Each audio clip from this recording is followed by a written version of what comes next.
Assalamualaikum warahmatullahi wabarakatuh. Perkenalkan kami dari kelompok Destro D2 bimbingan dari Pak Bahrudin STMT. Di sini kami akan memperkenalkan anggota dari kelompok D2. Yang pertama saya sendiri Dio Maulana Junior dengan NIM 221095204. Saya Ren Fakih dengan NIM 2210952050. Saya Muhammad Fadari dengan NIM 210953030. Saya Johan Zika Putra dengan NIM 2210952039. Saya Nazif Berganti dengan NIM 22953060. Ya baiklah, selanjutnya kami akan menampilkan bagaimana video dari rangkaian Destro atau alat yang telah kami bikin. Berikut videonya. Baiklah, di sini saya akan menjelaskan apa saja komponen yang kami pakai dalam rangkaian tersebut. Yang pertama tuh kami ada memakai aerator. Dengan aerator ini fungsinya untuk memompa oksigen ke dalam air. Terus ada relay.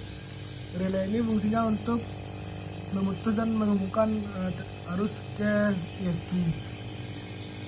Terus ada ESP32, di mana ESP32 ini berfungsi sebagai otak dari atau mikrokontroller dari rangkaian tersebut, di mana ESP32 ini memiliki WiFi atau wiring yang nanti akan dapat dihubungkan ke perangkat atau aplikasi yang dibutuhkan di HP.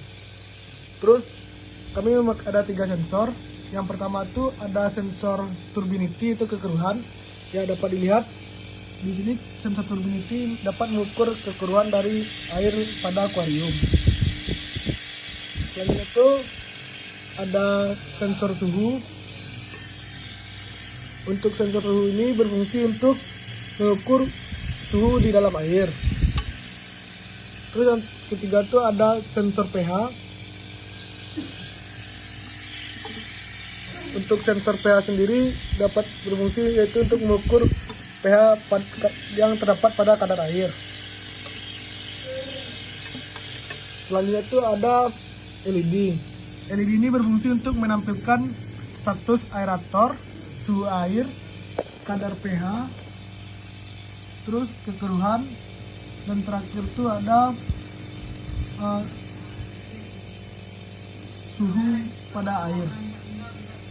Untuk komponen mungkin itu saja yang dapat saya sampaikan. Terima kasih.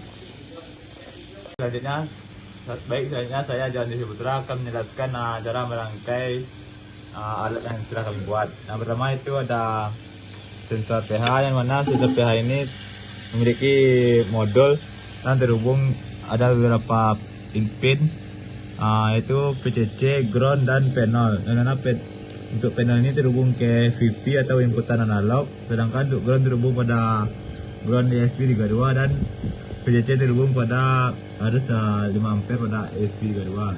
Selanjutnya itu ada sensor suhu, dan mana untuk sensor suhu ini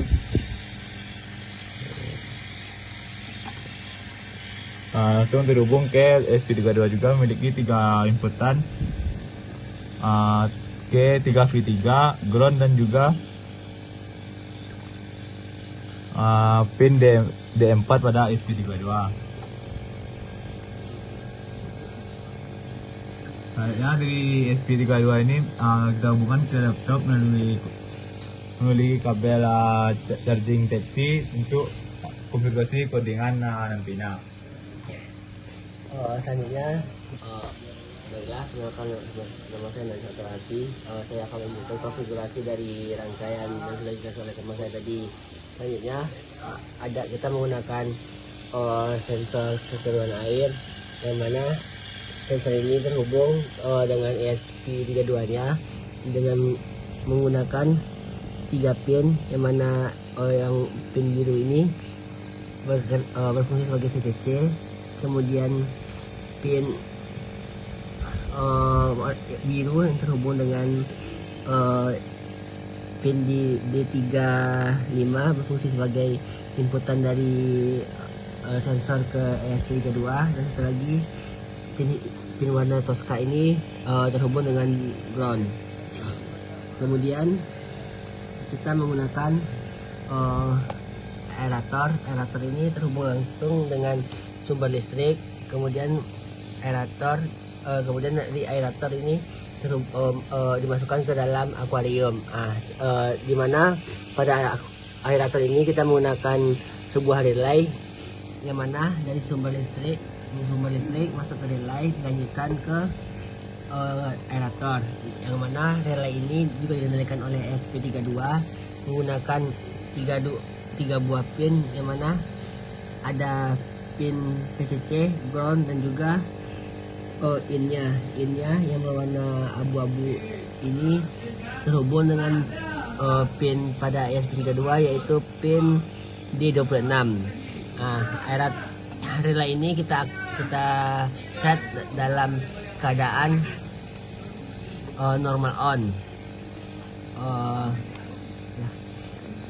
Selanjutnya kita menggunakan LCD, yang mana LCD ini menggunakan 4 buah pin, yaitu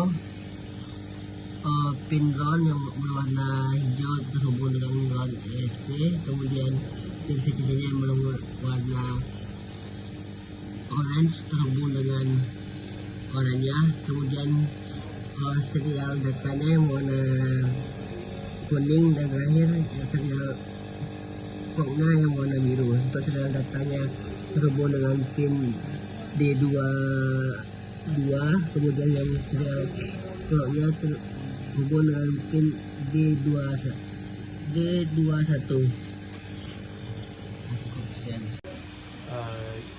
Perkenalkan, nama saya Muhammad Ilham Fadali. Di sini saya akan menjelaskan prinsip kerja dari rangkaian yang kami buat.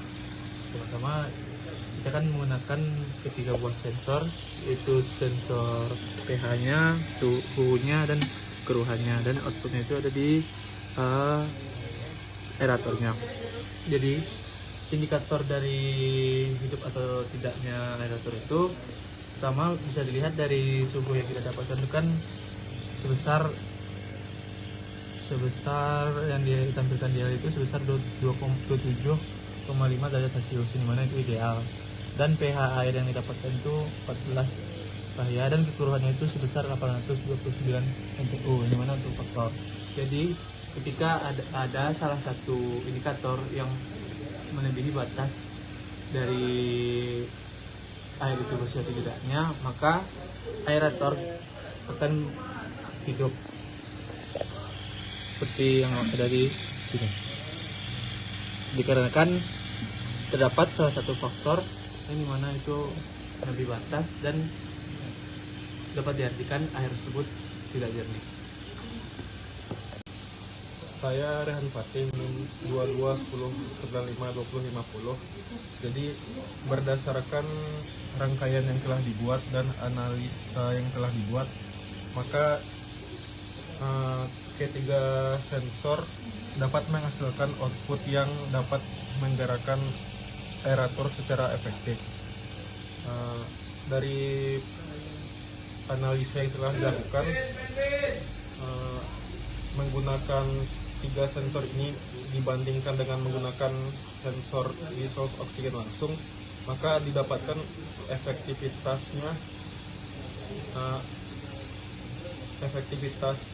menggunakan tiga sensor ini lebih tinggi 30-40% dibandingkan menggunakan sensor DO untuk menghemat energi dan juga mengurangi waktu pemakaian. Sedangkan efektivitas jika dibandingkan dengan penggunaan sensor DO asli hanya turun sebesar 15%. Jadi efektivitas yang didapatkan untuk mengurangi waktu pemakaian dan energi lebih besar dibandingkan penurunan efektivitas yang didapatkan jika tidak memakai sensor dissolved oksigen.